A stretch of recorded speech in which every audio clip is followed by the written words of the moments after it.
अस्सलाम वालेकुम दोस्तों, कैसे हैं आप सब। मैं हूं कील इदरीस और आप देख रहे हैं मेरा यूट्यूब चैनल। आज मैं आपके लिए एक इंतहाई इंटरेस्टिंग स्टोरी लेके आया हूं। दुनिया में एक ऐसा मुल्क मौजूद है जहां स्कूल्स में कोई एग्ज़ाम नहीं लिया जाता। 16 ईयर एजुकेशन तक आपका कोई एग्ज़ाम नहीं होता और 6 साल की उम्र तक बच्चों को एक ही उस्ताद पढ़ाता है।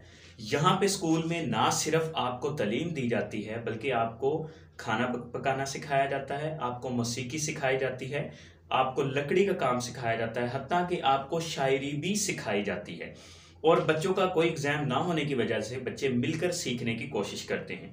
और ऐसे स्कूल्स को सबसे लेट लगाया जाता है, देर के बाद लगाते हैं, ताकि मॉर्निंग में बच्चा अपनी नींद रात को पूरी करके मॉर्निंग में इजीली सारा दिन एक्टिव होके पढ़ सके। तो यहाँ पे तमाम स्कूल जो हैं 9 बजे स्कूल लगता है। हफ्ते में टोटल बच्चे जो हैं 20 घंटे पढ़ते हैं और 20 घंटे में अगर वर्किंग आवर्स में टाइम लगाया जाए तो ये सिर्फ और सिर्फ 4 घंटे एक दिन के बनते हैं। अब इन 4 घंटों में आप सोच रहे होंगे क्या बच्चों को खाना खाने का टाइम मिलता है, ब्रेक दी जाती है? बिल्कुल ब्रेक दी जाती है। और खाना जो है वो गवर्नमेंट की तरफ से बिल्कुल फ्री होता है। तमाम बच्चों को लंच जो है मुफ्त दिया जाता है।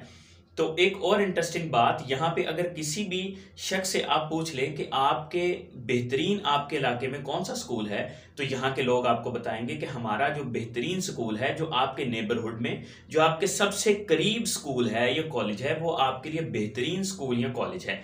क्योंकि यहाँ पे कोई भी प्राइवेट अदारा नहीं है। इस मुल्क में कोई भी प्राइवेट अदारा नहीं है एजुकेशन के लिए। और ये प्राइवेट एकेडमी सिस्टम या ट्यूशन सेंटर कायम करना ये कानूनी जुर्म है, कानूनी जुर्म है। और इस वजह से यहाँ पे कोई प्राइवेट अदारा नहीं है।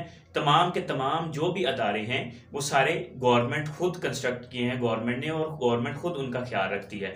यहाँ के लोगों ने ये सीख लिया है कि एजुकेशन जो है सिर्फ और सिर्फ सीखने का अमल है, ना कि ये बच्चों को जंग दौड़ में लगाना, नंबर सिस्टम की दौड़ में लगाना। इनको बच्चों को आगे लेके जाने के लिए ये बेहतरीन रद्द-ए-अमल है कि आपका कोई एग्जाम नहीं हो रहा, बच्चे सीखने की तरफ मूव करते हैं और बच्चों को मोटिवेट किया जाता है काम करने के लिए। बच्चों को मोटिवेट करता है उस्ताद काम करने के लिए और बच्चे मिलके सीखते हैं। और यहाँ पे ना सिर्फ रियाजी, ग्रामर और साइंस सिखाई जाती है, बल्कि प्रैक्टिकली उनको परफॉर्म करके दिखाया जाता है बच्चों को कि ये चीज़ इस तरह से परफॉर्म करेंगे तो ये वर्क करेगी। तो मैं जिस मुल्क की बात कर रहा था ये है फिनलैंड।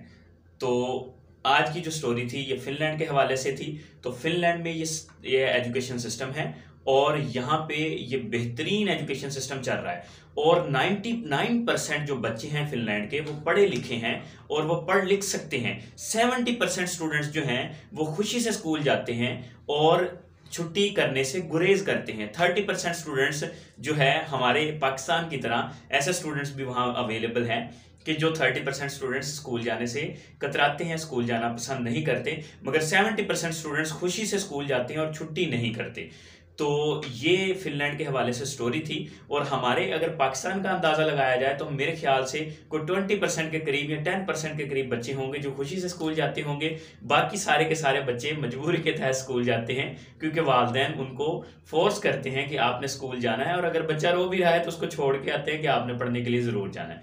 तो आज की जो इंटरेस्टिंग स्टोरी थी वो फिनलैंड के हवाले से थी। तो कैसी लगी स्टोरी कमेंट में आप ज़रूर बताइएगा। शुक्रिया, अल्लाह हाफिज़।